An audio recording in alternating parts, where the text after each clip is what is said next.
15 महीने बाद थमे हिंसक संघर्ष के बाद आज इजराइल के 4 सैनिकों को हमास अपने कब्जे से आजाद करेगा। अक्टूबर 2023 से हमास के कब्जे में फंसी 4 महिला सैनिकों के नाम भी अब सामने आ चुके हैं। रिपोर्ट्स के मुताबिक हमास ने पहले कहा था कि जिन सैनिकों को रिहा किया जाना है उनके नाम करीना एरिफ, डेनियला गिल्बोआ, नामा लेवी और लिरी अलबाग है।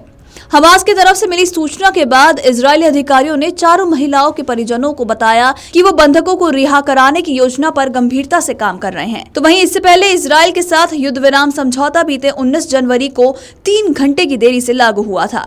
हमास ने 471 दिनों के बाद अपने कब्जे से कई बंधकों को रिहा किया था, जिसके बाद बंधकों के परिजनों ने भी राहत भरी सांस ली।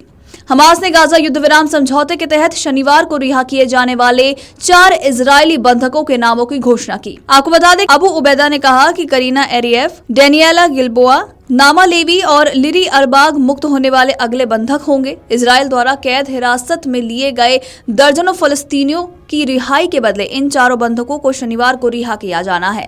तो वहीं आपको बता दें कि हमास की ओर से बंधक बनाए गए लोगों के रिश्तेदारों ने शुक्रवार को इजरायली प्रधानमंत्री बेंजामिन नेतन्याहू से मुलाकात की और ये सुनिश्चित करने के लिए कहा कि शेष सभी बंधकों की रिहाई सुनिश्चित की जाए। साथ ही उन्होंने अमेरिकी राष्ट्रपति डोनाल्ड ट्रंप से भी उनकी रिहाई के लिए दबाव जारी रखने की अपील की।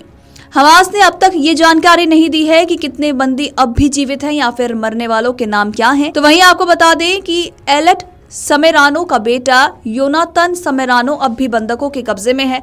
उन्होंने कहा कि प्रिय राष्ट्रपति ट्रंप, सबसे पहले हम इस सप्ताह महसूस किए गए सुखद क्षणों के लिए आपको धन्यवाद देना चाहते हैं, लेकिन हम बताना चाहते हैं कि अब भी 94 बंधक हैं। हमें घर पर उन सभी की जरूरत है। कृपया ना रोकें, दबाव बनाना जारी रखें और वो सब कुछ करें जिससे बंधक तुरंत ही घर आ जाए। युद्ध विराम समझौते के पहले चरण में इजराइल द्वारा बंदी बनाए गए सैकड़ों फलस्तीनी कैदियों के बदले 33 बंधकों को रिहा किए जाने की उम्मीद है। तो वहीं आपको बता दें कि ये सीज फायर डील 3 फेज में पूरी होगी।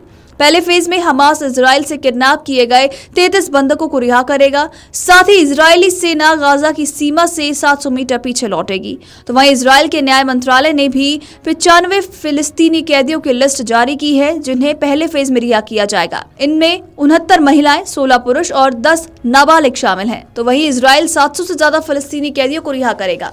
इनके नाम की लिस्ट भी जारी की गई है और इस लिस्ट में शामिल कई लोग हत्या के आरोप में उम्र कैद की सजा काट रहे हैं, जिनमें हमास और फलस्तीनी इस्लामिक जिहाद के सदस्य भी शामिल हैं। आपको बता दें कि हमास ने 7 अक्टूबर 2023 को इजराइल में घुसकर 1200 लोगों को मार डाला था और 250 से भी ज्यादा बंधक बना लिए थे।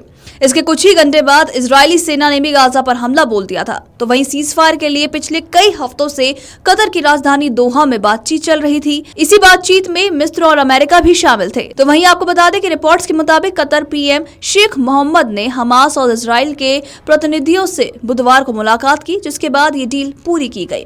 बंधकों की पहली फेज की रिहाई के 15 दिन बाद हमास बाकी बंधकों को रिहा करेगा और इसी बीच दोनों पक्ष स्थायी सीज फायर पर बात करेंगे। युद्ध विराम समझौते के पहले चरण में इजराइल द्वारा बंदी बनाए गए सैकड़ों फलस्तीनी कैदियों के बदले 33 बंधकों को रिहा किए जाने की उम्मीद है। तो वहीं आपको बता दें कि ये सीज फायर डील 3 फेज में पूरी होगी। पहले फेज में हमास इजराइल से किडनैप किए गए 33 बंधकों को रिहा करेगा। साथ ही इजरायली सेना गाजा की सीमा से 700 मीटर पीछे लौटेगी। तो वहीं इजराइल के न्याय मंत्रालय ने भी 95 फिलिस्तीनी कैदियों की लिस्ट जारी की है, जिन्हें पहले फेज में रिहा किया जाएगा। Video desk amarujala.com। Amar Ujala Jeevanjali के सारथी की मदद लें और महाकुंभ में स्नान जरूर करें।